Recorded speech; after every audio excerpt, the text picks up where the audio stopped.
Alcaldía La Paz Marcata Llawira Wayua Museo de la Alacita Cacón Utapa. Altasita ya hiska autunaka, hiska utanaksa, hiska mankañanaksa, sasawa alasita katunakanja, alektasiri bamanakaja walipunihu arnaktasip haraki.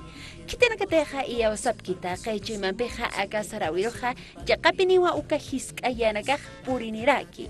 Hayukat kamawa Secretaría Municipal de Cultura, La Paz Marcata, Pectawiraki, Lurt Esinapataki, ma Museo Alasita Uta, Caucanteja Naira Pachanakatapachaja, Alasita Yanakaja, Uñashtayatakani, Ukamaraki, Hamokanakasa. Toda esta instalación forma parte de esta política de apoyar y darle mayor realce a la cita, sabiendo que en este año la UNESCO tratará nuestra postulación y es fundamental que cada uno de los bolivianos nos sintamos orgullosos, nos apropiemos de esta identidad. Acá Museo Utaru Mantaña Taquija, a la cita Coyaqimpiu Mantarakisma. Amuyatas Karakiwa, Marapaya Histaraña Punkunakja y a Kamarkanakata Purinita Nakaru. Uñhap Jañapataki, Ukamaraki, turista Nakasa. Estamos evaluando, realmente creemos que es una instalación que amerita quedarse a lo largo del año.